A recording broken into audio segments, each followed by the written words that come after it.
Okay, we'll go ahead and call tonight's meeting to order. If able, please stand for the Pledge of Allegiance. Pledge allegiance to the flag of the United States of America and to the republic for which it stands, one nation, under God, indivisible, with liberty and justice for all. Roll call, Madam Clerk. Mayor Pape. Here. Councilmember Shavetta. Here. Councilmember Kozmeyer. Councilmember Hands. Here. Councilmember Caldwell. Councilmember Leahy. Here. Councilmember Ryder. Here. Councilmember Silvers. Here. Councilmember Yodridge. Here. Thank you, Madam Clerk. Next item up this evening is public items. Members of the public are encouraged to use this time to make comments about matters that do not appear in the agenda. Comments about items on the regular agenda will be taken up as each item is considered. Please note, individuals making public comments will be limited to 5 minutes. In accordance with governing rules and procedures, the city reserves the right to refuse public comments that are personal, impertinent, or slanderous. I did have a sign up this evening, but it has 2 people on it for trash, and we will be talking about trash on the agenda, so I won't call you up yet for that. But is there anybody else that has anything that they would like to come up to our podium and speak to the council about this evening that isn't on the agenda? I see no one rushing to the podium. Okay, well, we'll close out the public items at this point, and we'll move right on to the consent agenda. Okay, all items listed under this heading are considered to be routine by the City Council, may be enacted by one motion. There will be no separate discussion of these items unless a council member so request, in which case that item will be removed from the consent agenda and considered separately. We do have 4 items this evening. Does anybody want anything removed from the consent agenda? Okay, I see nobody asking for anything to be removed. I would entertain a motion at this point. Oh, Mr. Silvers, go ahead. Mr. Mayor, I'd like to move that the council approve consent agenda items number 1 through 4. Okay, One of these months, I'll get through it without stumbling. You're doing fine, sir. Okay, we have a motion. We have a second. Ms. Yodridge. Mr. Mayor, second. Okay, Madam Clerk, we have a motion and a second. Councilmember Shavetta. Aye. Councilmember Hands. Aye. Councilmember Leahy. Aye. Councilmember Ryder. Aye. Councilmember Silvers. Aye. Councilmember Yodridge. Aye. Motion passes 6-0. Thank you, Madam Clerk. Next item up is the mayor's report. And you guys know how I love proclamations. Well, you are in for a treat this evening because I have a bunch of them. And I'll start off with the first one, okay? Whereas the monarch butterfly is an iconic North American species whose multi-generational migration and metamorphosis from caterpillar to butterfly has captured the imagination of millions of Americans, and whereas we, the mayors and heads of local and tribal government, are deeply concerned about the decline of the monarch butterfly population due to the deterioration and loss of summer breeding habitat in the U.S. and the winter habitat in California and the south central Mexico, and whereas cities, counties, and communities play a critical role in helping save the monarch butterfly by providing habitats at public parks and community gardens and hosting events such as community workshops and native plant giveaways to educate residents about the cultural significance of monarchs, and whereas we recognize the importance of creating monarch and pollinator habitats in parks and other green spaces for our community to enjoy and encourage our residents to plant milkweed in their gardens. Now therefore I, Bob Pape, by the virtue of the authority vested in me as the mayor of Merriam, Kansas, do hereby take the pledge and commit to helping restore the monarch habitat and encourage our residents to do the same so these magnificent butterflies will once again flourish across the continent. Proclaimed on this 28th day of April 2025 by Pape Mayor. And I don't think we're giving that to anyone tonight. Next, okay. Whereas Bike Month was established as a national celebration in 1956 to showcase the many benefits of bicycling and encourage more people to try bicycling, and whereas bicycling offers an opportunity to invest in more equitable access to key resources for communities and households without a car, And whereas riding a bike makes streets safer, brings people together, and keeps the air clean, and whereas investing in connected and protected bike lanes and related facilities can be beneficial for local businesses, and whereas the City of Merriam has accepted a bike and pedestrian improvement plan to incorporate more bike lanes or share roads in future projects, and whereas May is also the time of year for people to celebrate Bike to Work Week from May 12th to May 18th, as well as Bike to Work Day on May 16th. Now therefore, I, Bob Pape, by the virtue of the authority vested in me as the mayor of Merriam, Kansas, do hereby proclaim May 2025 as National Bike Month. Proclaim this 20th day of May, April 2025, Bob Pape, Mayor. Got several council people I think I could give that to, but do a lot of biking. Next. Whereas the National League of Cities was founded in 1924 in Lawrence, Kansas as the American Municipal Association by state municipal leagues seeking more coordination and national representation as cities, towns, and villages expanded rapidly, and whereas the nonpartisan National League of Cities is the oldest and largest organization representing municipal governments throughout the United States, representing more than 19,000 cities, towns, and villages across the country, and whereas, as the voice of cities, towns, and villages in Washington, D.C., the National League of Cities has successfully championed federal legislative solutions that support municipalities and has worked closely with Congress and the executive branch to educate policymakers on the realities of local implementation. And whereas local government are the bedrock of American democracy, providing 336 million residents with the most accountable, responsive, inclusive, ethical, and transparent government in the world. And whereas Merriam is a proud member of the National League of Cities and has benefited from the organization's research, technical expertise, federal advocacy, and opportunities to learn from other local governments. And whereas Merriam was the first incorporated in 1950 and is proudly served today by 9 elected officials and a municipal workforce of 90 dedicated public servants. Now, therefore, I, Bob Pape, by the virtue of the authority vested in me as the mayor of Merriam, Kansas, do hereby proclaim May 2025 as National Cities, Towns, and Villages Month. Proclaimed on the 20th day of April, 2025, Bob Pape, Mayor. Getting close. Okay. Whereas Public Service Recognition Week was first observed in 1985 and is celebrated the first week of May. And whereas Public Service Recognition Week honors all people who serve our nation at federal, state, county, local, and tribal government employees. And whereas public servants use this time to educate others about the work they do and why they chose public service careers to make life better for all. And whereas through the education, public servants connect with the community, improve perceptions, and help inspire new generations to go into public service. And whereas I urge all citizens to learn about what government workers do to positively affect our community, and I personally thank our local public servants for working diligently on our behalf. Now, therefore, I, Bob Pape, by the virtue of authority vested in me as the mayor of Merriam, Kansas, do hereby proclaim May 4th through the 10th, 2025 as Public Service Recognition Week. Claim those 28th day of April, 2025. Okay, I know you wouldn't think we were going to get there. And we'll get to the end of this. We'll applaud for all of those proclamations, but I think we have several things to go through here. Okay, whereas, and we do have somebody that I'm going to present this to in a minute, and I'll call you up in just a second, sir.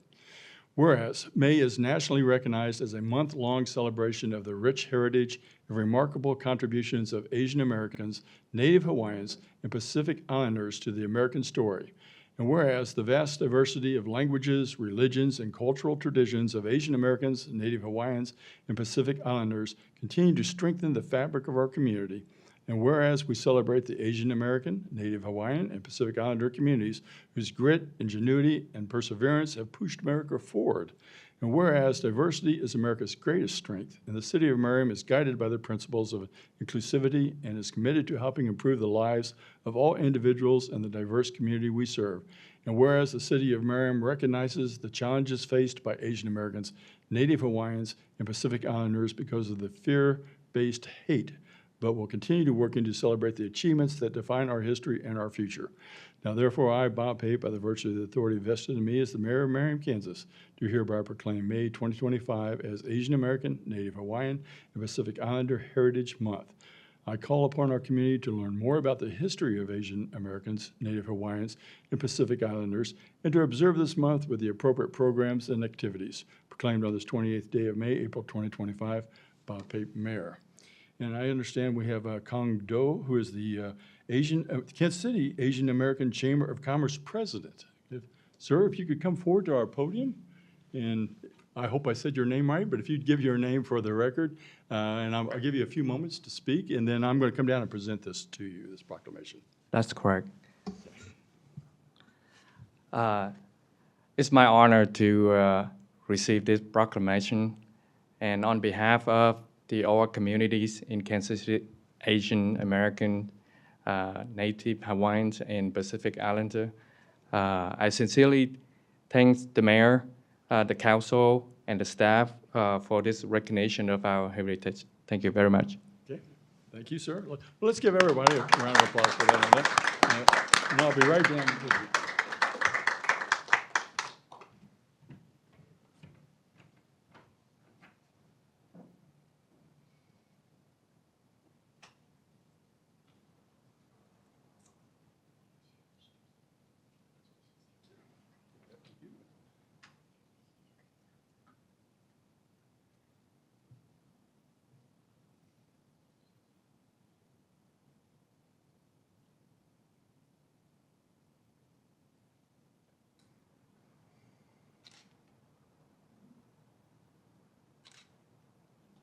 Thank you. Thank you, sir.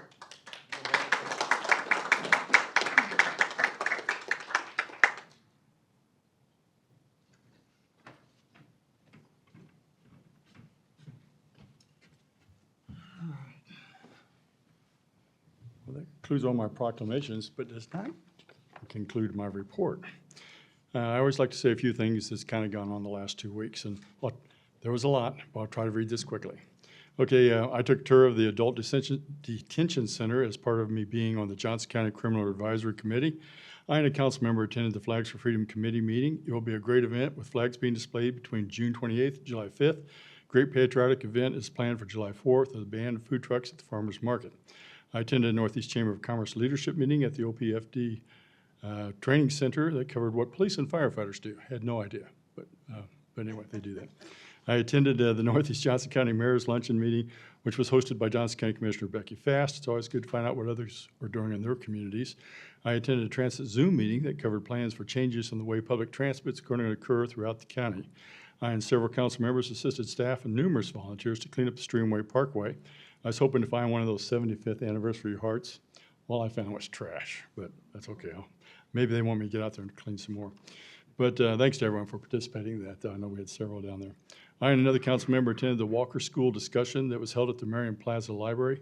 Tony Adams, Mary Webb were present and gave their perspective from actually living through that time of segregation in our schools and the impact that their parents had on bringing this injustice to a halt.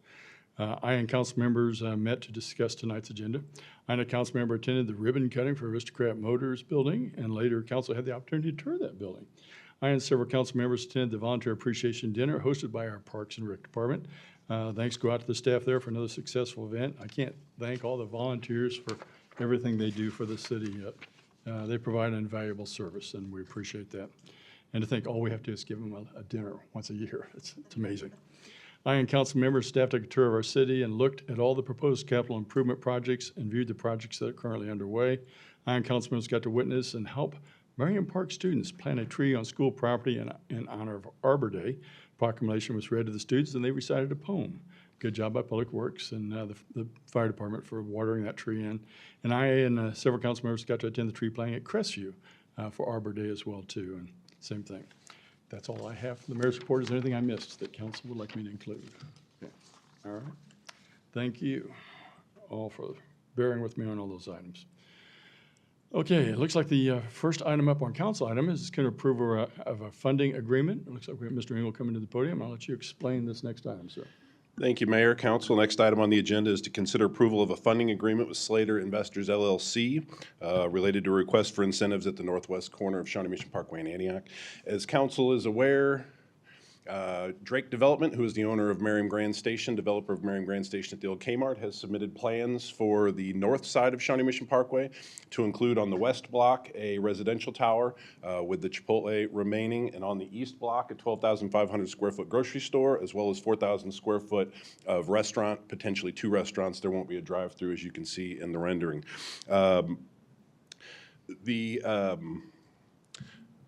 In conversations and current negotiations with Drake, it's clear that incentives likely will be needed for this project to proceed. So we are investigating the use of TIF and possibly, quite likely, CID. To do that, we're going to need outside legal and professional help to help the city consider the viability of those incentives or for a public-private partnership.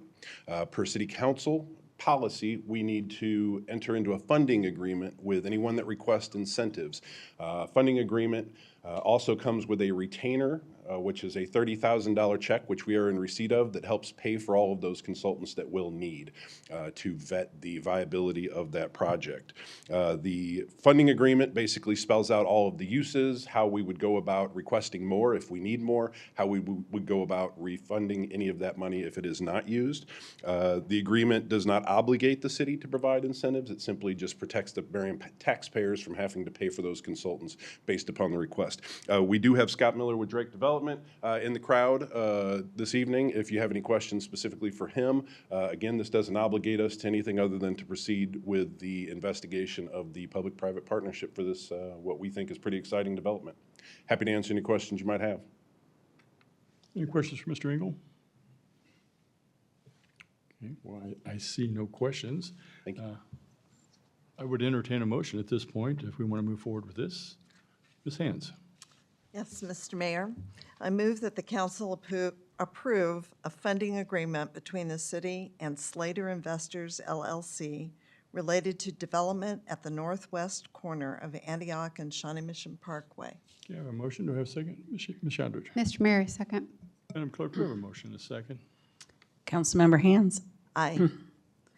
Councilmember Leahy. Aye. Councilmember Ryder. Aye. Councilmember Silvers. Aye. Councilmember Yodridge. Aye. Councilmember Shavetta. Aye. Motion passes 6-0. Thank you, Madam Clerk. Looks like next item up is consider approval of an ordinance establishing an organized collection service. There we go. It looks like we have Ms. Guard to the podium. Hello, good evening. For those in the audience that don't know who I am, I'm Caitlin Gard, the Assistant City Administrator, who has been the staff contact for this project. Thank you, Julie.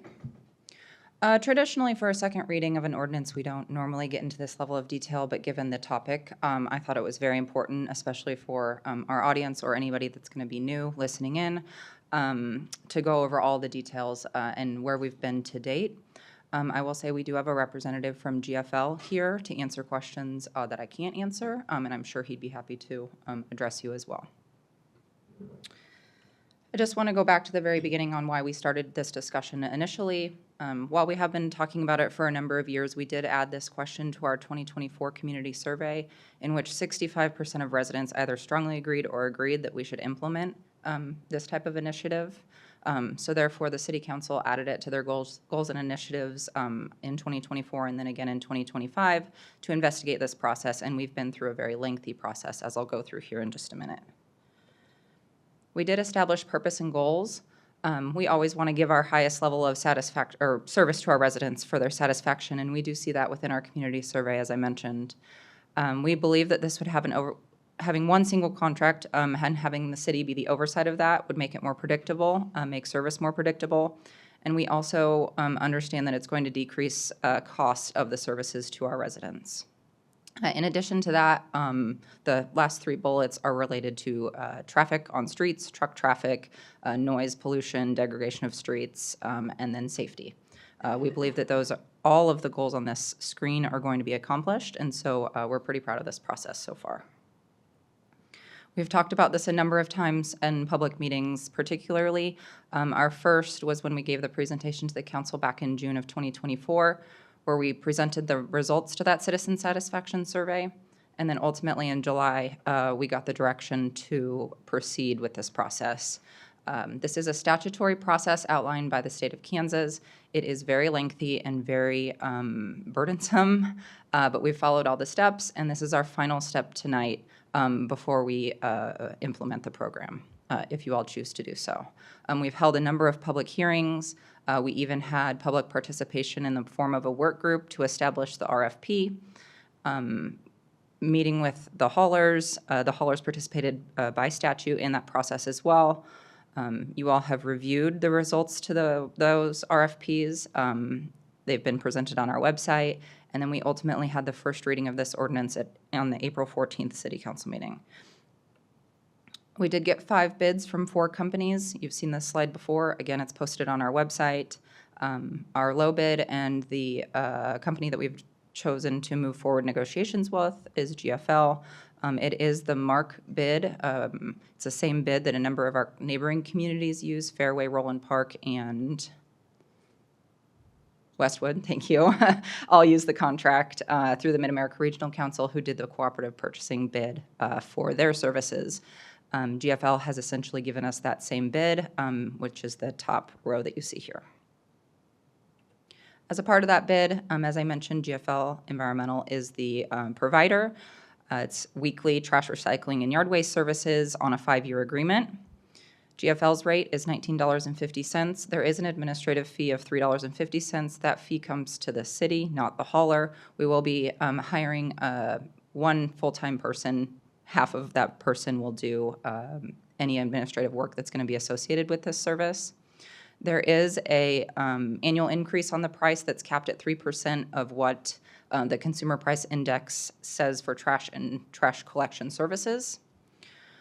GFL will provide 65 and 95-gallon bins, yard waste pickup of 10 bags or bundles weekly, year-round. There are going to be 2 amnesty weeks, so you can go over 10 bags, one in the spring, one in the fall. In addition to that, the contract includes 3 bulky item pickups per month. That will obviously be communicated to the residents when we know more information about that. If the residents would like additional trash carts, those are available at $10 per month in addition to the contract price. Trash overage stickers, so if you have more trash than your bins, there are overage stickers that are available for purchase. We'll have them available at city facilities, but they're also available elsewhere, and we'll make sure that residents know where to purchase those. White goods, so anything pretty much that has Freon in it, can be collected at an additional fee. For those that need to qualify, GFL will do a garage to curb service for the bins. Take the bins from the garage to in front of the garage. They won't go in your house, but take from the garage door to the curb and back. And this proposed contract has a November 1 start date of 2026. We've had a significant amount of public communication around this process. It has been included in every single one of our highlights magazines since we started discussing this back in April of last year. We do have a dedicated webpage that includes a frequently asked questions, a very lengthy frequently asked questions item. We've included this on all of our social media. And then also last month we did a direct mailer to our residents, linking them to all of these things and also providing all of the details that I just provided you. We don't know 100% of the answers to questions, but we know quite a bit. We still need to do extensive public communication. We need to determine the remaining details of the contract. We don't know what day of the week your trash is going to be picked up. That's going to be more discussion with the hauler. We're going to have to come up with routes and stuff like that. We need to create the process for the garage to curb service. That's going to be a process through the city, through that administrative position that we're going to be hiring. We will work with the provider for bin distribution. This is going to be a really big one. Obviously, we'll do a lot of public communication around that. Obviously, notifying the other haulers of termination timeline and what that's going to look like, working with getting those bins picked up and the GFL bins distributed. We will continue to evaluate our in-house large item pickup and true debris pickup programs. Right now, we don't have any intention of changing those. The City of Merriam will still provide those programs, but because this contract service does provide for a bulky item pickup and also amnesty weeks of yard waste pickup, it might change the amount of service that we need to do in-house as a city. We do have to determine if HOAs are going to participate in this program or not, and then obviously hire that position. That is what I have information for you all. I'm happy to answer any questions at this time. Does anyone have any questions for Ms. Carter? Go ahead, Mr. Leahy. Can you clarify the HOA participation? Do they have the right to opt out? They do, yes. So we have 4 HOAs that are on consolidated contracts right now. I've been in communication with all of them on whether they're interested in staying on their own consolidated contract or opting into the city's contract. Per the bid, it's allowable for the HOAs to opt out if they wish to do so. Okay, go ahead, Mr. Silvers. Would this be an appropriate time to ask the hauler representative a question? Of course, go ahead. This is Tom Kaufman with GFL Environmental. Oh, I was going to have you give your name and address for the record, Mr. Kaufman, but. I'm Tom Kaufman. I live in Mission, Kansas. I'm the Government Contracts Manager for GFL Environmental, and I'm here to answer whatever questions you might have. Hi, Mr. Kaufman. Thank you for being here today. It's Hey, nice yeah. to put a face to the company.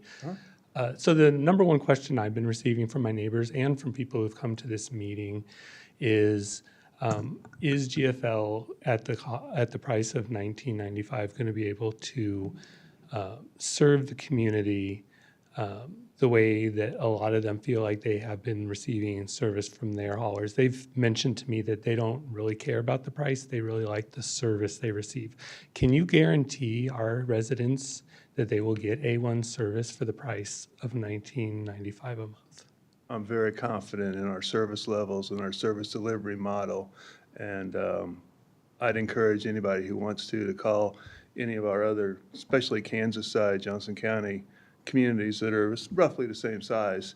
And we've been having nothing but great luck for them for years. And, you know, and we work with them, we're responsive. Yeah, I'm really confident about that. Great. Thank you very much. Go ahead, Mr. Leahy. I had one other.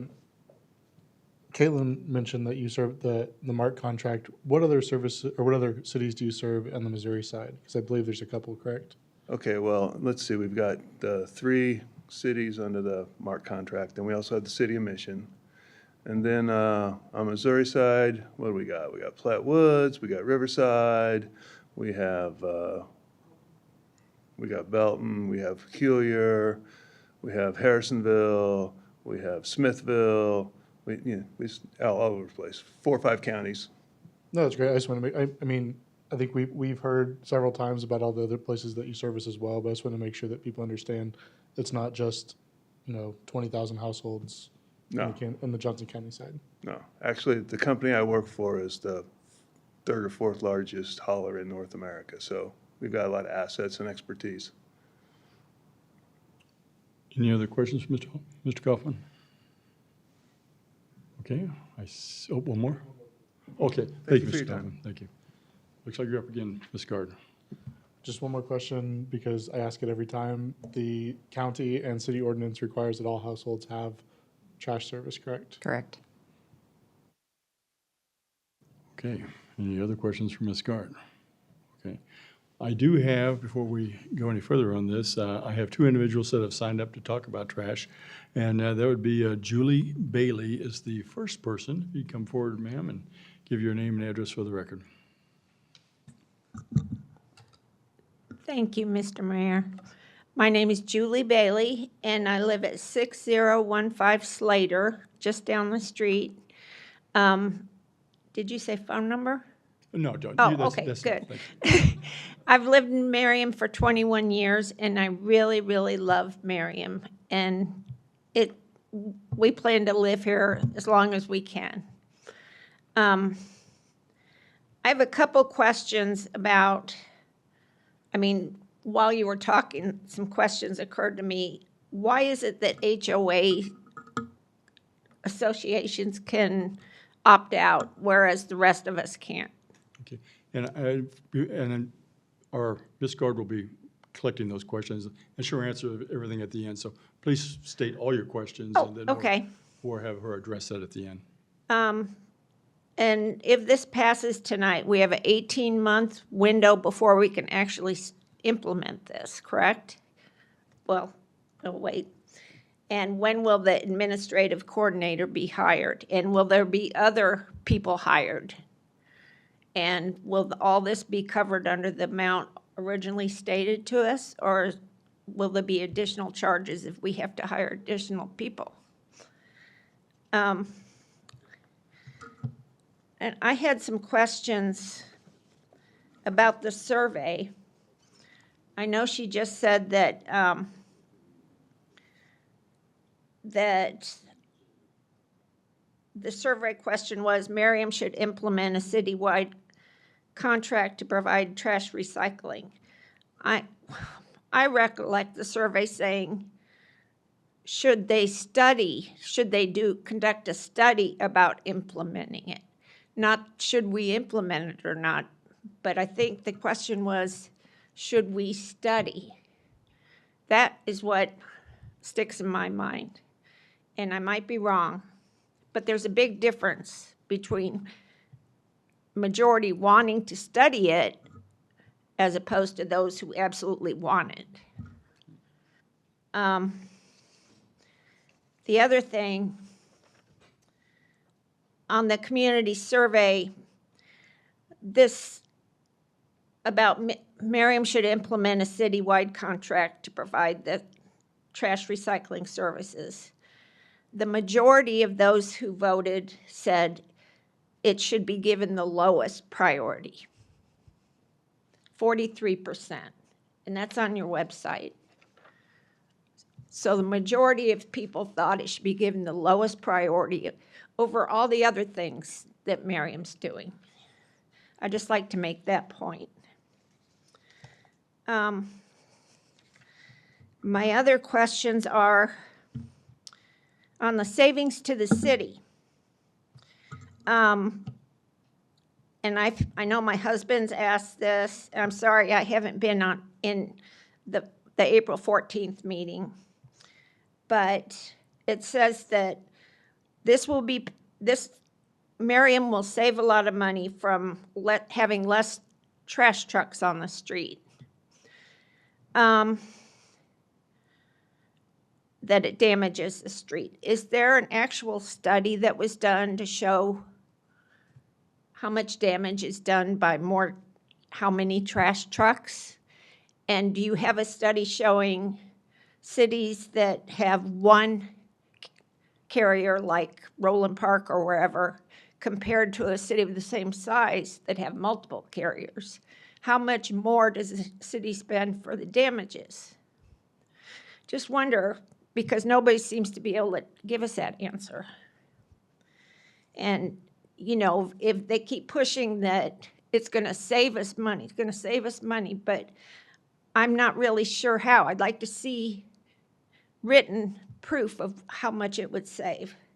Same thing with emissions, vehicle emissions, noise pollution. Has there been traffic studies? Do they say how much of a difference? You know, I live down there right across from Hobby Lobby, and we get semi-trucks going down in front of our house all the time. So, you know, I don't know about the trash trucks, and I really only see one carrier pretty much in our part of town. I don't know how much of the city uses Casey disposal, or if the majority, or if it's. Your time is up. Oh, Ms. no. Bailey. Okay. I'm sorry, we only had 5 minutes, though. Okay. Maybe you can slip the rest of those questions to Mr. Bailey. And Oh, okay. Thank you. Get ready to call him up next. Thank you very much. Thank you. Mr. Bailey, William Bailey, please come forward, sir. Okay.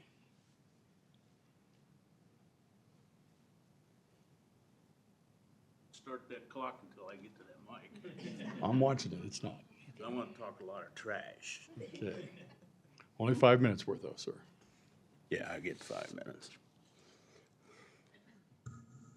Mayor, council members, and staff, thank you for the opportunity to address this very important matter for our city with you. Singular trash service for our residents is a very important matter and should not be taken lightly. Making this decision requires the utmost attention. After reading all the materials involved regarding this matter, and additional information and questions are needed for our residents, transparency is a very important item regarding this matter. Back on April the 14th, I went back on the minutes and read them. It says, what about the bad reviews from BBB? It's one of our residents. Free markets and government stepping in with regulation and taxes. That was another one. Take away choices to hire trash services. That was another one. Will a reduced truck traffic pay for the additional personnel? I have no idea. That was another question. Monthly billing versus yearly tax bill. Much easier to pay monthly than coming up with a large amount at the end of the year, particularly for elderly people. They're on a fixed income, and to have, I won't say a large, semi-large amount coming in at the end is tough to pick it up at the end of the year. We have 5 trash haulers, is that correct? So we issue 5 permits, is that correct, Brian? 5 permits for 5 truck haulers. I would ask her that you Oh, keep excuse all me. your questions, Correct. ask the questions, and they'll answer them at the end. Oh, okay. So it's my understanding we have 5 truck haulers and we have 5 permits that are issued. I don't know what those permits are cost, but, and who are the haulers? I think we know. What percentage of hauling does each company perform? Does KC perform a certain amount along with WM? How do we determine that cost ratio to having a single source? What happens if the trash company fails to pick up trash, trucks break down, or the company goes belly up, Chapter 11? Who's going to pick up that trash? Is the 2011 Organized Collection Service Act right fit for Merriam to be a pilot program? With no historical trending to prove it if it is the best solution for our residents. How is the tax different from other cities who use only one hauler? Is paying this tax through our personal property tax, why would we get a lower monthly price? Does it have any relationship? By adding the cost of the tax service to our personal property tax, will this have any individual mortgage payment effect when the payment escrow is reviewed due to lack of funds, which raises the mortgage? Give me a minute and a half. Darn it.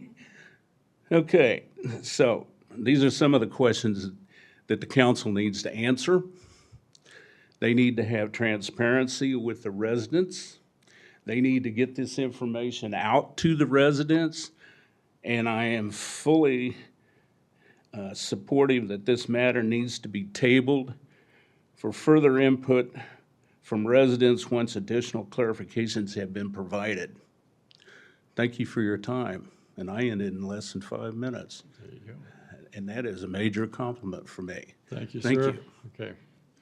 Is there anyone else in the audience that would like to speak about trash?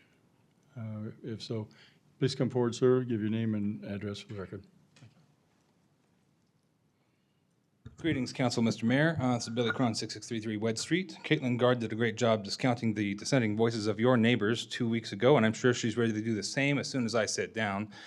I'd repeat what I said last week, but I doubt it will do much good to hear the same things twice, so I'll save you. I want to thank Ms. Bailey tonight for pointing out that the citizens' lowest priority, according to the city's own survey, was the single hauler. And I'm also going to point out something I noticed on the slide earlier today that's been drummed up time and time again by staff. The percentages that add up to like, what, 66% of residents, took a photo here, said, the question was, Merriam should implement a citywide contract to provide trash or recycling services. It doesn't say a mandatory contract. It doesn't say that Merriam should eliminate the free market or to take away our choices. It said that there should be a contract. And if that existed in a way that people could opt in, you know what? I'd probably opt into it if it was a choice. But when you try to force it on people, that's not right. It takes away people's self-ownership. It takes away consent. Consent matters. People's rights matter. Do with that what you will. Thank you. Thank you, sir. Anyone else want to speak to this matter this evening? Okay, I see nobody coming forward at this time. Ms. Gard, would you like to address those questions that were asked by our audience? I would be happy to. Okay. The first question was, why are HOAs allowed to opt out when individual residents cannot? HOAs already went through an individual bidding process, just like the city did. The city is going to a single hauler contract to save the residents money because of economies of scale. The more residents that participate in a single contract, theoretically, the lower the prices are going to be. That's exactly what HOAs are doing, obviously on a smaller scale because they don't have as many residents as a whole city does, but they have mass quantities of residents going to a single hauler for that HOA. Does that answer that question? I think so. The next question was 18-month window until we start. That's correct. That is a statutory timeline. That timeline cannot start until you all adopt this ordinance this evening. So starting tomorrow, we start the 18-month timeline. Therefore, the contract would start November 1 of 2026. The next question was, when will staff be hired? We, assuming you all approve this tonight, are almost ready to go with at least posting the position for an administrative position. We would assume this person would probably be hired by summer sometime. It takes quite a few months to onboard, or hire, onboard, recruit, et cetera. So summer-ish, sometime this year. Will there be more in addition to this person? We don't anticipate that happening. Would there be additional charges other than what's been quoted? No additional charges other than that annual inflation that I already mentioned. Did that answer all the questions about staff? I think so. Oh, go ahead, Ms. Ryder. Sorry, so we've discussed in previous meetings about clawbacks and stuff. I'm wondering how that would relate to the person that we potentially hire if we do decide that they're not doing a great job and we want to cancel. Yep. The person that we're going to be hiring is essentially the contact between the city and the residents, and then GFL, the contractor. Not only with Tom, who's here with us today, but also their GFL is going to have an on-site supervisor who literally is going to be in the field while the trucks are picking up. So essentially this staff person will have all of the information that supervisor will have. They'll be in contact. As far as clawbacks and whatnot, we discussed, and actually it was a very big priority of the work group to have customer service be in-house with the city of Merriam. So instead of calling GFL or calling a national number, it was very important to the work group to have a number at City Hall to call, somebody in Merriam to be able to answer those questions and handle the issues. So that would be who the staff person would be. Obviously, they would take note of any complaints or issues. Hopefully they could be handled immediately. If not, you're right, there are clawback provisions and penalties written within the contract. Okay. The next question was specifically related to the survey. Thank you, Billy, for reading it back, but I did copy this directly from our survey. So this was the specific question that was asked. It did not say investigate. It specifically said Merriam should implement a citywide contract to provide trash recycling services. Copied straight from our survey that is available on our city's website. In addition to that, it was also noted that this was the lowest priority on the survey. I will say we didn't list every single initiative that the city of Merriam is doing on that survey. We listed top, I believe, 5. So of those top 5, yes, I suppose out of 5, not out of all, but out of the 5 initiatives that were listed, I suppose the residents did say we should focus on other things as well. But as you can see here, 65% of Merriam residents either strongly agreed or agreed that Merriam should implement a citywide contract to provide trash and recycling services. Yep. I just wanted to point out that all of those things we're also working on that were on the survey. Yes, I have thank it you. pulled up right now. I just wanted to look at it. Yeah, So. absolutely. We certainly are. No questions? Okay. Moving on. The next question was about truck traffic and savings on streets. We did our research on this one. We did not specifically do a traffic study or a street study specific to Merriam. However, there is national data. This is our city's webpage for trash and recycling, specifically for the single hauler. I am now scrolling through the FAQ. You can see every single question, I believe that I've ever gotten at least, is available on this, including information regarding dollar amounts for street maintenance. So what's the return on investment in terms of street maintenance by going to one trash hauler? We believe that cutting down from 5 haulers to 1 will reduce wear and tear on the residential streets, helping them last about 2 years longer. That means we can delay costly street work, saving the city an estimated 9%, or if you look at our mill and overlay program, that would be about $127,000 to $163,000 each year on our road maintenance. Those are based on current paving costs. There are a lot of other factors that factor into that, but our rough math is about $130,000, $140,000 a year in savings. Oh, go ahead, Mr. Silvers. I have a quick question having to do with truck traffic. One of our guests tonight had mentioned that they live near, I believe, Shawnee Mission Parkway. Now, this might be a question for Public Works, but I assume that Shawnee Mission Parkway's, the thickness of that street is greater than a neighborhood street, so it can take more wear and tear from semis and That's large trucks. correct. Thank you. Did you have something, Mr. Ryan? Okay. I was just gonna say, we also don't maintain Shawnee Mission Parkway because it's KDOT, so, yeah. But I was just trying Yeah. to just, Yeah. disseminate between, say, a highway, Right. which Shawnee Mission Parkway is, Yes. and one of our neighborhood streets. Okay, go ahead, Ms. Gordon. In addition to that, we didn't do specific traffic studies in Merriam, but the reduction of trucks by fivefold will obviously provide less noise and less emissions.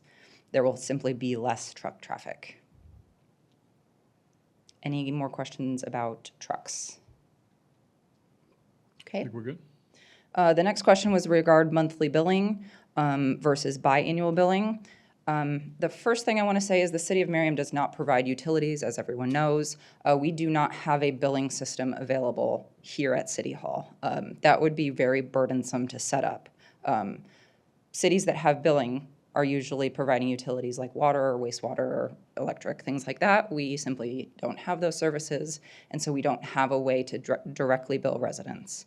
The way that every other community that does single hauler, at least here in Johnson County, puts it on the annual property tax bill. It's actually biannual. It comes twice a year. Property tax bill, which, yes, if you do have a mortgage, is paid through your mortgage.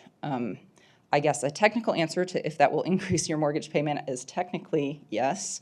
However, you won't be paying a separate trash bill. Currently, you're paying your mortgage and you're paying your trash hauler. That trash hauler bill will be eliminated. Yes, it will be added to your property tax bill, but at a lower rate. You won't be paying as much. So while technically, yes, your mortgage will increase, you are now eliminating a bill that you're currently paying and probably paying less on your mortgage as well for this line item. Point of clarification, technically it's your escrow payment, not I'm your sorry, mortgage. technically it is your escrow payment on your mortgage. Okay. What happens if the company goes under or stops picking up or stops servicing? That question is also, so is the mortgage question.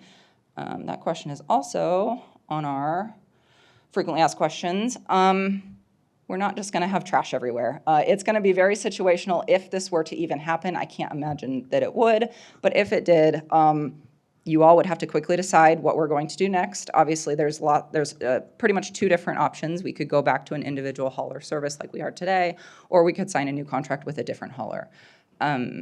Multiple companies bid, so multiple companies are interested in this contract.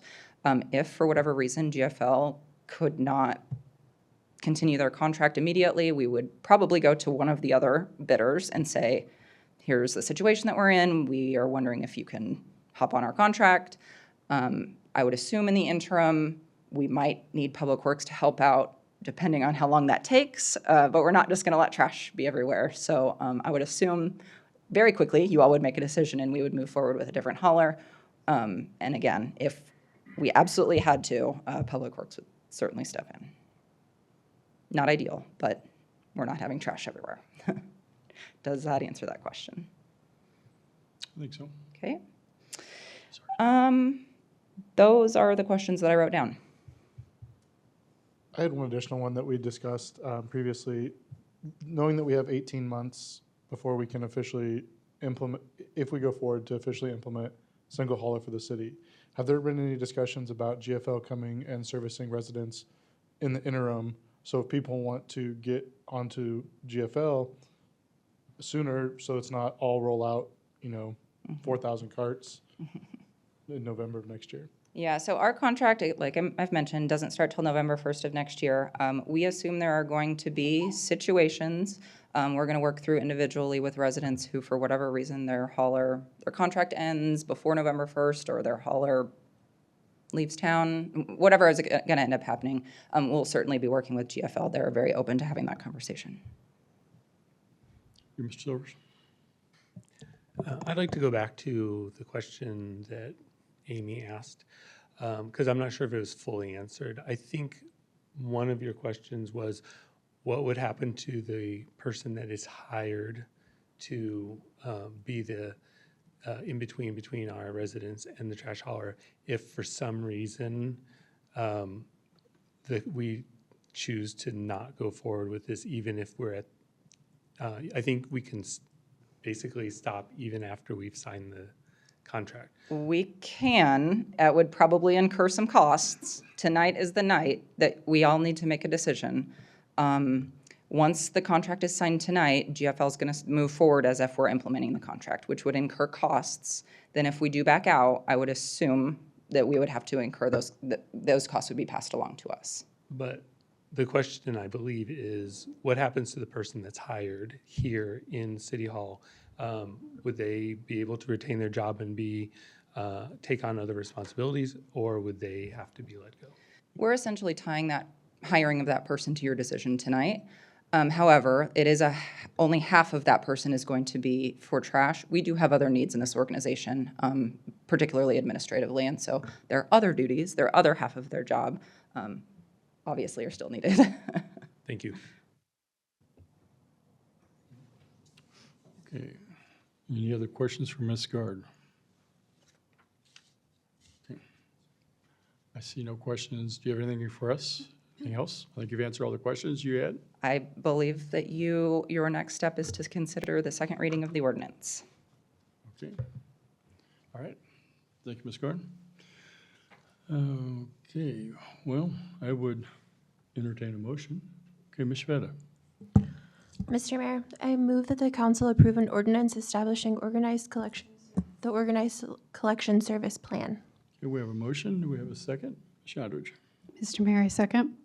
Madam Clerk, we have a motion and a second. Councilmember Leahy. Aye. Councilmember Ryder. Aye. Councilmember Silvers. Aye. Councilmember Yodridge. Aye.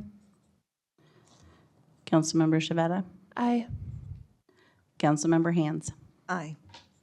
Motion passes 6-0. Thank you, Madam Clerk. Looks like next item up this evening is the 2026 budget. We have Director Borth coming forward for this. No, we have, oh, wait a minute. Did I miss something?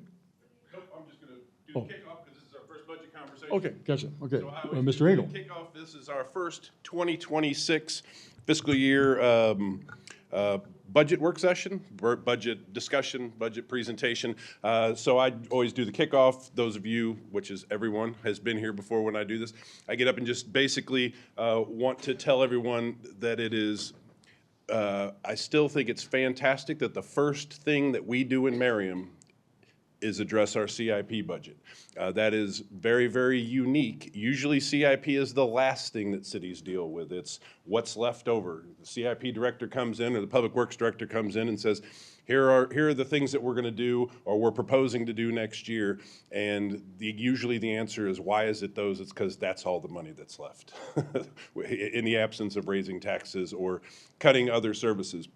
The fact that Merriam invests in CIP is an acknowledgement, I think, to the public, an acknowledgement that one of the most, if not the most important thing that we do is maintain our streets and our infrastructure and take care of our city. And so the fact that we do CIP first, we say what needs to be done next year, let's plug that into the budget, and then we build the rest of the budget around that, is something that I think is fantastic. I think it's special, and I think it's something that gets often overlooked by our residents because it is something that, and you can tell by driving our streets. Drive our streets, you know when you leave our community, and not just when there's snow on the ground. in our neighboring communities and not on our streets. And it's because the councils, this council, councils of the past have been committed to making sure that we make money available for our CIP. So I would just like to point that out every year because it is a very, very special situation that we are in. And I'm very, very fortunate because if there's one thing that gets people worked up more than anything, it's not taking care of your infrastructure. And that is not something that we generally hear complaints about in this community. It's because of the priority that the councils continue to put on CIP. So that being said, I want to thank you for that and bring up Celia, and then she's going to turn it over to Megan after that just to talk about the finances. But let's kick off the CIP budget discussion. Thank you, Mr. Engel. Dr. Kumke.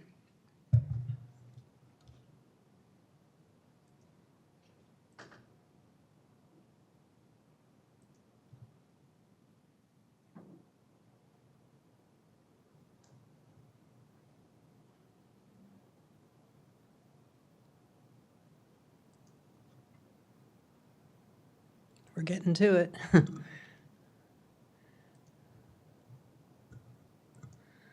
Okay. Thank you, Mayor and Council. This is the same presentation that we gave to you last Friday, so I'm going to move quickly, but I'd be happy to answer any questions as we go or at the end as well. So our first area to talk about is our major projects. We've got 5 listed here, and I do have additional slides. So the first one, I will talk to you about a couple of the ones that I don't have major slides for. So our Merriam Drive, Johnson Drive to 55th is our 2029 CARS funded project, which means we get CARS funding from the county. The scope of that project is based on a downtown corridor plan we did, and so it's basically a mill and overlay, curb and gutter, sidewalk, repairing the bricks between the sidewalk and the curb. We also have a lot of amenities such as benches, landscaping and trees, lighting, special lighting in the downtown area, bollards so that we can shut down Merriam Drive for events, moving the farmers market entrance to the north so we can use the existing one for food trucks, etc. So a lot of exciting things that make our downtown more amenity for our residents and an attraction. Merriam Drive could move over. It could be reconfigured depending on our Upper Turkey Creek project. We don't know that yet, so that's something to keep in mind. And then depending on what happens with Upper Turkey Creek and the schedule, those projects could move. So the other project that I don't have a slide for is our Merriam Drive, Shawnee Mission Parkway to Johnson Drive, and that is your typical standard mill and overlay, concrete curb and gutter, sidewalk, stormwater, etc. So Upper Turkey Creek, the Corps has submitted 35% plans for us to review. Those are based on flood walls and levees. That was presented, and we're also looking at some other alternatives to present to you. And then I believe you will be presented with those options later on this year, probably this summer, maybe even to October, where we make a decision whether to go with the Corps project or whether to do an alternate plan. The Corps is currently evaluating whether Johnson Drive Bridge and the Merriam Drive Bridge need to be relocated or reconstructed, I should say. So that's one thing that we still don't know yet. Merriam Drive, 55th to 50th, that's a 2025 design with construction in 2027. We do have a federal grant for this project, as well as CARS funding. Again, this was based on a Planning Sustainable Places grant. Our scope of work was determined for all of Merriam Drive, Merriam Lane with Overland Park. So it's a mill and overlay, a new 10-foot shared use path on the west side of the street, trail connections, sidewalks, curb and gutter, streetlights, traffic signal improvements at 55th, and stormwater improvements. And as I've noted, the pavement width, in certain areas it's 4 lanes, in certain areas it's 3 lanes, so we're going to reduce it to 3 lanes based on the study. As I mentioned last week, when you drive this project, everybody knows this project is going on because we've got a lot of traffic control going on here.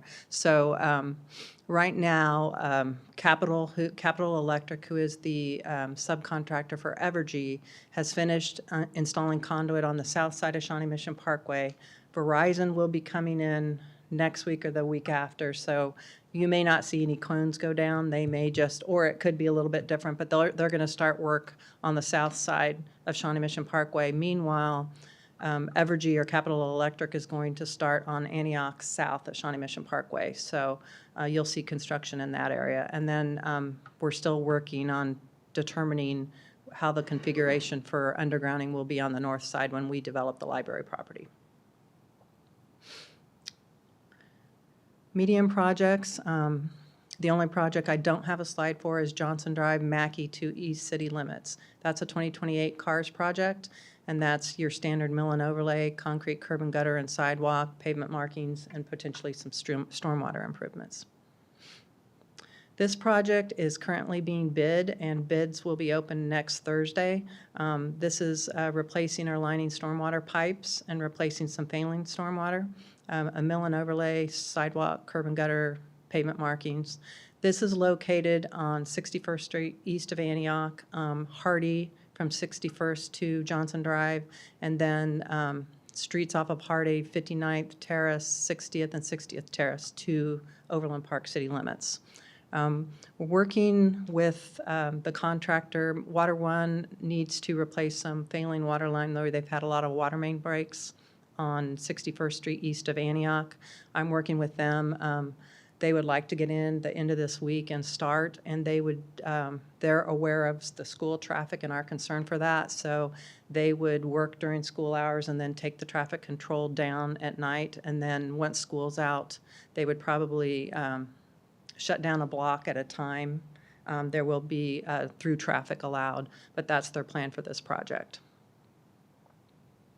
49th Street, this has been bid, and there's a lot of utilities relocating now in advance of the project. We've got gas, Evergy, Water One, AT&T, and Google.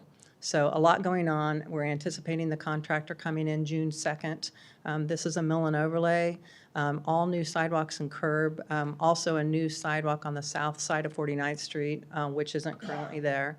New curb and gutter, bicycle lane on the south side of 49th Street east of Knox, and sharrows in all other directions, and pavement markings.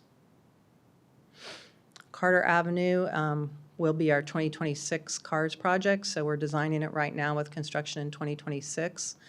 This will be a mill and overlay. We're slightly reducing the pavement so we can fit in a new sidewalk on the east side. The sidewalk will cross over at 65th Street, I believe, across the railroad tracks, and then go on the west side of Carter to the park, and then connect to that trail there so that pedestrians can walk on the sidewalk, get to the park, and then go to Turkey Creek Trail.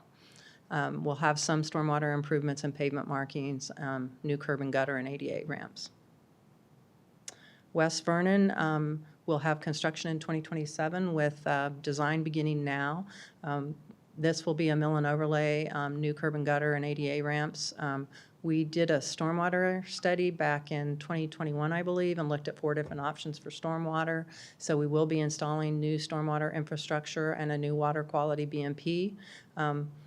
We are budgeting for sidewalks. I know that about 5 years ago when we met with the residents, there was a lot of residents that didn't want the sidewalks, so we're going to go ahead and send out a survey when we begin the project and just ask the residents their opinions on sidewalks, whether we want to have the islands, et cetera. So we're beginning design now so that we can really engage with the neighborhood on that project. That's the summary for our medium projects. If anyone has any questions, or I'll move on to our minor projects. Any questions? Okay, moving on. I kind of moved ahead anticipating no questions. So again, I don't have slides for every single project, so I'll talk about the ones I don't, and then we'll go into more detail on the ones that I do.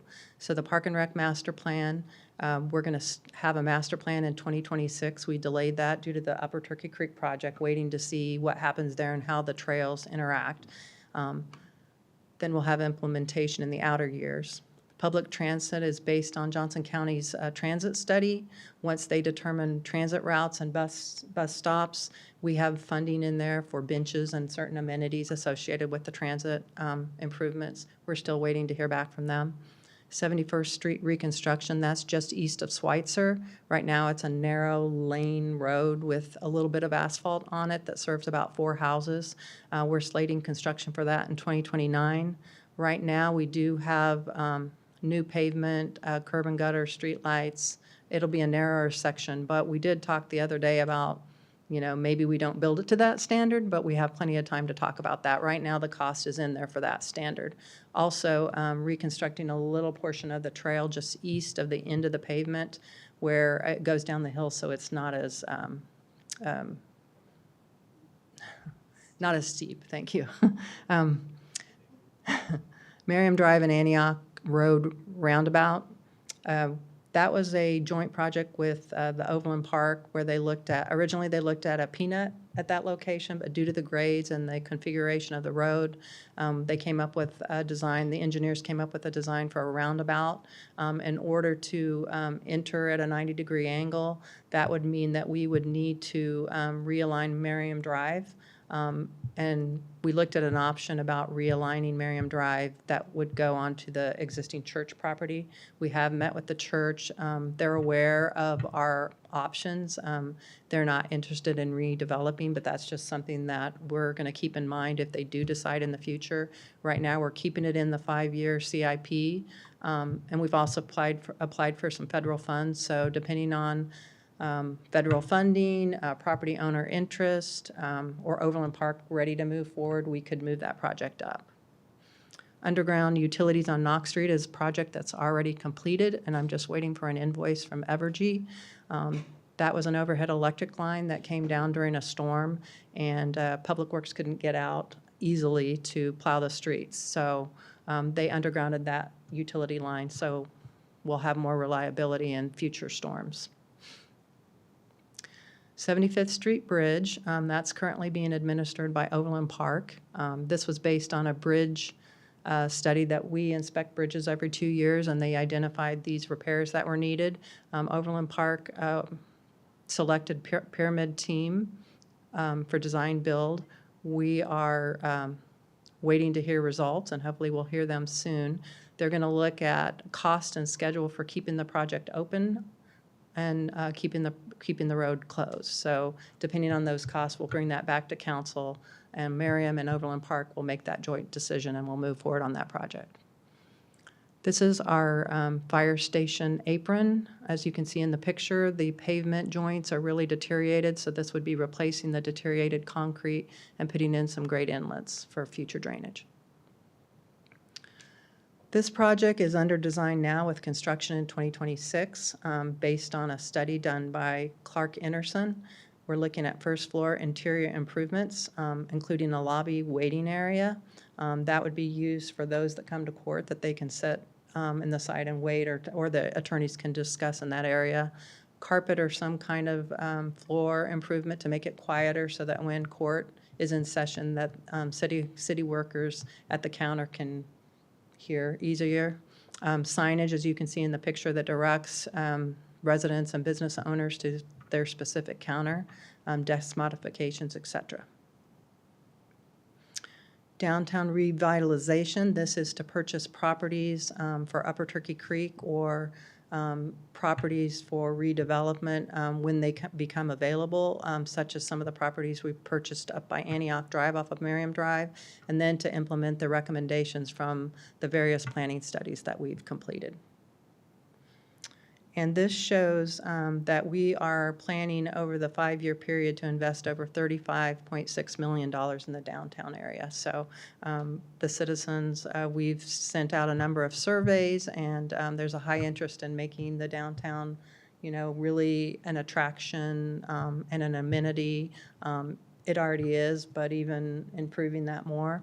And so these are all the projects that we're going to invest in that area. And of course, the timing of that depends on the Turkey Creek project. This project is ongoing. We were looking at the Shawnee Mission Parkway corridor and any kind of improvements that we could make, as well as an interchange at Shawnee Mission Parkway and I-35. HN2B is our consultant, and they looked at 6 different interchange concepts. They've narrowed it down to 2 based on a number of weighted factors like traffic, safety, operational capacity, pedestrian access, et cetera. They're looking at a DDI or a partial cloverleaf is what they're going to look into, and then they'll come up with a final solution and a cost estimate and some concept drawings. Now, we will likely not do this project ourselves. We're really looking at federal funding for that, so we've been working closely with KDOT. And so we believe it's a good investment to go ahead and invest in the design so that we're setting ourselves up for success to apply for future federal funding. This is a new project. The yellow lines are our stormwater system. Those are eligible for SMAC funding, so we've applied for 2026 funding. This would be replacing undersized stormwater pipes and replacing failing stormwater pipes. The asphalt and the curb and sidewalk are in good condition, so we would focus on the stormwater improvements here. This is a new project. This is a joint project between the City of Merriam and Shawnee, and Shawnee and Merriam submitted a federal grant and received 80% funding. I think it was a total of $700,000 or $800,000 between both cities. So right now we don't have the exact location, but one location that we're looking at in the slide, this is Sunflower Apartments, and to the north is the Merriam Park Elementary School. So trying to connect Merriam and Shawnee with a trail between the two cities. So you could get to the downtown Shawnee, or you could use existing, once we do this connection, you could use existing sidewalks and a trail to get to Turkey Creek and Campbell Park.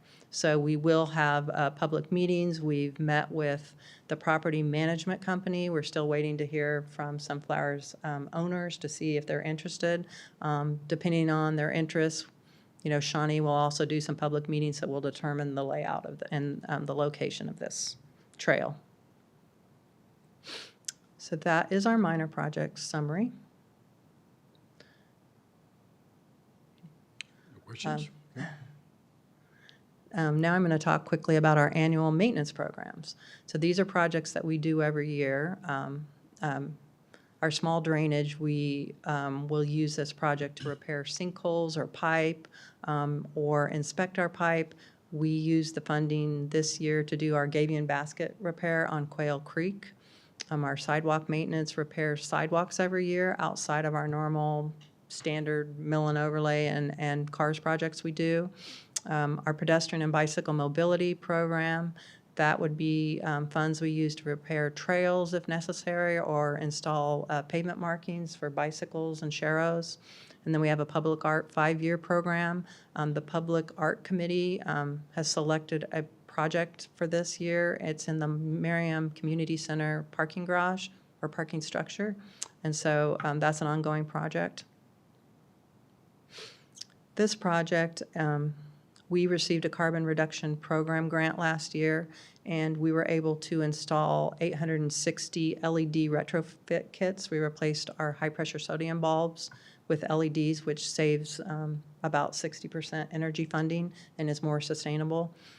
It used to be that Public Works would install the electric for the streetlights, but there are some areas where we have direct bury line instead of within conduit, and sometimes after it rains or certain weather, that we tend to have outages. So the project this year includes replacing our electric and putting it within conduit on Goodman, north of Johnson Drive, because we've had a lot of outages, as Councilmember Shavetta knows. We used to be able to do this work ourselves, but we haven't been able to rent directional bore rigs for 3 or 4 years, so we've been subbing out that work. This is our traffic signal program. We normally repair or improve our traffic signals with projects, but in certain areas we don't have a project and we have aging components that we need to replace. One is a pole at Town Center that has been hit, and we need to replace that, as well as some of the other equipment components that I've listed. Flashing yellow arrow, we'd like to do one every year. As I mentioned before, we targeted Antioch north-south, but we're kind of waiting to see what improvements are needed at that intersection based on the library development. So we will do a flashing yellow arrow, hopefully in that location, if not in another location that we've identified. Our mill and overlay program, we're halfway completed with our 2025 already. The contractor's going to come back and complete some of the 2 remaining streets right now. Water 1 is repairing water main in that area. So they'll come back in June and we'll have that project completed for the year. Our 2026 mill and overlay is in the Quail Creek neighborhood. 2027 is in the West Vernon area, so those funds are included in that project. 2028 would be Slater Street just east of the library. 2029 would be our downtown streets, assuming that, depending on our Turkey Creek schedule. And then 2030, we've identified those streets that are west of Merriam Drive, south of Johnson Drive. And that's the end of my presentation. Does anyone have any questions about projects? Any questions for Director Gumke? Go ahead, Mr. Leahy. I just had one about those streetlights. What's the timeline to get all of the streetlights converted to LED? I think it's over a 5-year period. We could accelerate, but we kind of like, if we replace them all at once, then we're going to have to replace them all at once No, that's again. fine. I was just curious, Yeah. so in 2030, when we start to revisit that 5-year plan, a lot of that will have rolled off, and it'll mostly be maintenance on an as-needed basis, right? Yes, and then eventually we'll have to put in funding to replace again. Other questions, Director Gumke? So this is your second time to do this, right? Does it feel like, since we plan out 5 years, that you end up prioritizing moving things around very much, or does the 5-year plan serve you well? So far, the 5-year plan has served us well. We do move some projects up depending on developments or, council interest or residential interest. So this year, we have 2 new projects, but basically, they're all the same projects, just different timelines. Yeah. It feels like it to me. I just wondered what your perception was. You have it all memorized, right? No, I do not. Thank you. Okay. Anything else for us? No, Finance Director Megan Borth will be presenting on the financial highlights. Good evening, everyone. So everything Celia said sounds amazing, but the big question is, can we afford it? I'm here to say yes, which is great. So you're going to see throughout my piece of this presentation that we have different funding sources, which I believe everyone's familiar with. So these are essentially our 5 buckets where all the money comes from. And we'll get into these a little bit more in a second. So if you noticed, at the bottom of every one of Celia's project pages, it referenced how much that project was going to cost over the years. And then it also stated essentially what bucket of money each portion of that project would come from. So some projects only have one funding source, others have a couple, but those are all broken out on the specific project pages. It's also going to be broken out like that in our CIP book, which everyone can look at. So what this fun piece of paper shows is essentially the community, all of the totals. So you have revenues at the top, expenditures at the bottom, but it just totals up all of our revenue sources and then all of our expenditures. They typically fluctuate a little bit because of the primary funding source being the general fund sales tax transfer that we do. So we can take half of the 1% sales tax. Typically, what we have done here is always just budget to do that full half, but we are allowed to do up to the half. So if at some point we need to prioritize the operating budget or your priorities change, we can always do that. But the assumption for this is just to do the full up to half amount because we have a lot of projects and we're also very financially stable on the operating side. So we don't need that difference just yet, but we can change that at any point. So just so you know, it is capped at the full half amount as far as projections go. Anywhere you see where it says revenues less than expenditures towards the bottom, that essentially just means that we are going to be dipping into the fund balance for that year. But as you will see, with our beginning fund balance, second to bottom line, and then the ending fund balance line, we have a very healthy fund balance here. So any year that we maybe overspend our revenues, we have a very strong safety net there. I think $30 million is nothing to snuff at, and it's definitely higher than industry standards. So, but the great thing is if we had a catastrophe or if you had a road collapse, heaven forbid, we would be able to fund it out of here. So that, I'm happy to answer any questions about this page, but we'll get into funding sources a little bit more. I know this is a lot of information on this page. Okay.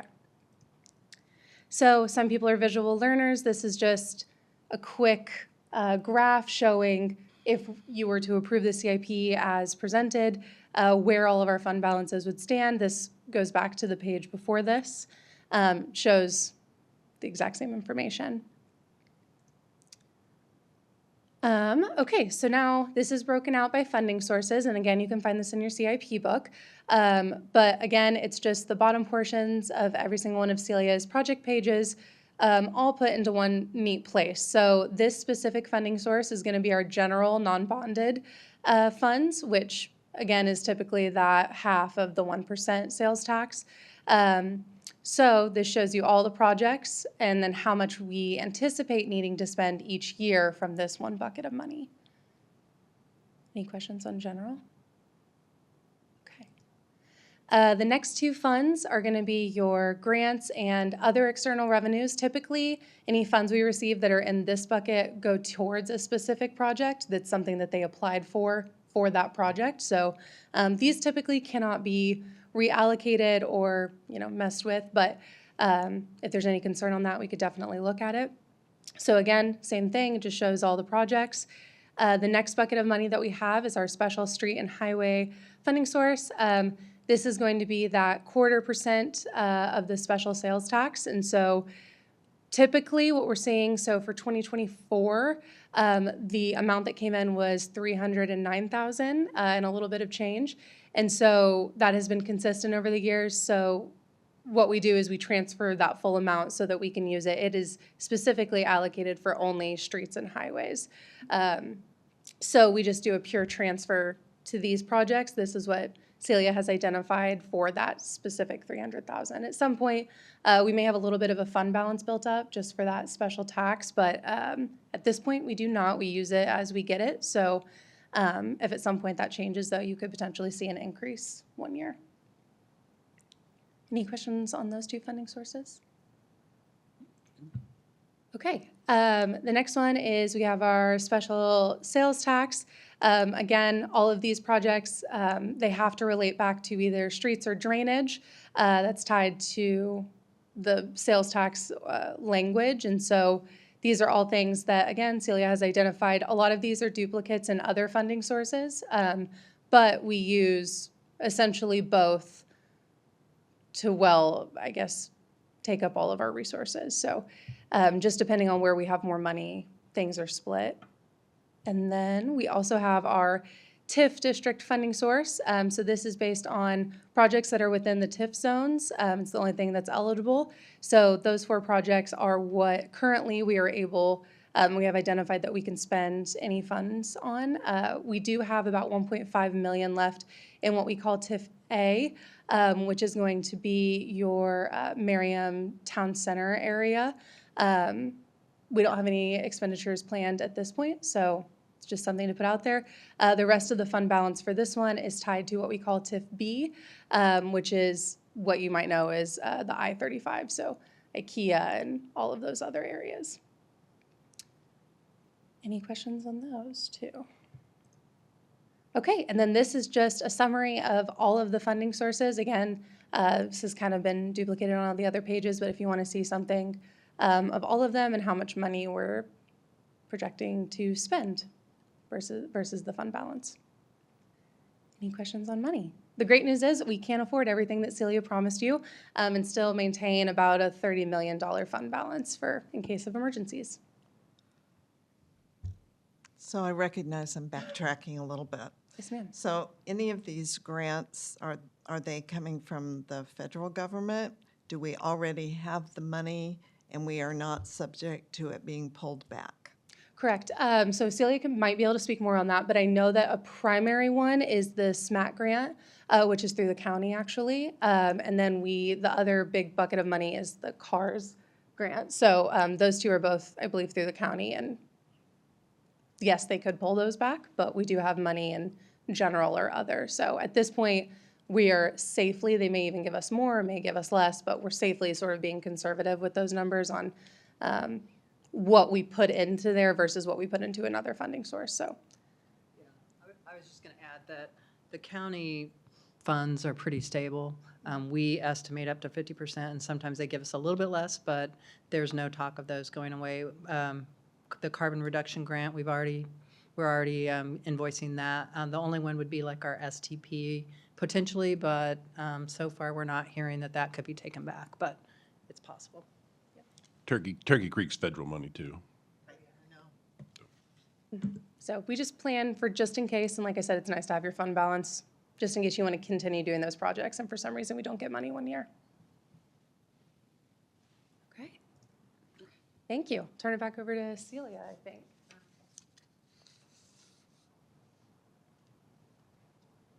I think this is just our standard slide that we give every year, our next step, that keep in mind it's a plan and could change over time. And even though it's in the CIP, you still have the opportunity to approve every single project. So if for some reason, you know, there's a project, for whatever reason, we don't want to approve, you're not tied to it just because it's in the CIP plan. And then I think the budget will be coming back in June to you, and that's when the CIP will be finally approved. So. Thank you, and do you have any last-minute questions? Any questions for Director Kumke? Thank you. I guess not. Okay, thank you. Looks like maybe March financial update, is that next? Is that, looks like you're back up, Director Borth. Yes, so March, we received our first tranche of the sales tax, so you will see that in there. It was great. Came in about what we projected, a little higher than last year as well. So as of right now, everything is looking very stable. Expenditures are coming in way lower than we expected. Revenues are way higher. And so we are in a great position, but happy to answer. And we are in the middle of audit now, almost complete. And so you should expect to see that at the beginning of June, the same that you typically do. We have to have it submitted by the end of June. So you will see it at some point in the beginning. But happy to answer any questions if you have any. Any questions, Director Borth? Thank you. Sina, thank you. Looks like a community development update. Got Director Dyer coming to the podium. Mayor, council members, Brian Dyer, Community Development Director. Just a quick update on Merriam Grand Station and the progress that's being made over there. They have gotten partial occupancy of the West Apartment Complex. They're still working on getting complete occupancy of that. They are planning on, they being Drake Development, are planning to have the entire project done into May, 1st of June. So that doesn't coincide with the projected end date for the undergrounding of the utilities over there. So the cones will probably stay there even though the project is completed. And also the Drake Development does understand and does acknowledge that they will have to come back once the undergrounding is completed to complete the landscaping that they haven't installed because of the undergrounding project. So that, I'd be happy to answer any questions. This question probably should be Director Kumke, but while you're standing there, because it may be related to the project, we're getting quite a few holes along Shumishin Parkway. And I don't know if that's the state's, is going to fix those holes, or if that's the project that's caused those holes, if they're going to fix those, or are we going to fix those? And I realize it'd be temporary, but just gets pretty good holes in there. So I know that they've been potholing on Antioch. Is that where you're talking about? Yeah, Antioch, Shumishin Yeah, Park, right that they will be required to fix We're those. going to fix those. Yes. Okay. All right, thank you. Okay, well, for an informational item, we have a Public Art Committee minutes. We're in our packets. I don't know if anybody has any questions concerning those. See none. Okay. Then I understand there is an executive set. Oh, you have anything from staff before we go to executive? No, sir, but I'm happy to answer any questions as council may have. Okay. Any questions for Mr. Engel? Okay, no staff. Executive session? Yes, sir. And we have a time frame with that? About an hour? 9:30. Okay. Yeah, I would entertain a motion for that, Ms. Hans? Mr. Mayor, I move that the governing body recess into executive session pursuant to KSA 754319B2 for consultation with legal counsel on matters that would be deemed privileged in an attorney-client relationship related to a potential development project. Present will be the governing body, city attorney, city administrator, assistant city administrator, community development director, finance director, and bond counsel. The meeting will reconvene in the council chambers at 9:30. Okay, I have a motion. Do I have a second? Ms. Shadrich. Mr. Mayor, second. Madam Clerk, we have a motion, a second. Councilmember Ryder. Aye. Councilmember Silvers. Aye. Councilmember Yodrich. Aye. Councilmember Shavetta. Aye. Councilmember Hands. Aye. Councilmember Leahy. Aye. Motion passes 6-0. Thank you, Madam Clerk. For those in the audience, we will be coming back at 9:30. Probably when we come back in, we're just going to adjourn. So you're welcome to stay, but if you'd like, you can go. Thank you. Need a I would majority. entertain a motion Miss- to adjourn. Mr. Mayor, I move we adjourn. Okay, I have a motion. I have a second. Ms. Mr. Mayor, Shadrich? second. Motion, a second, Madam Clerk. All in favor? Aye. Meeting's adjourned.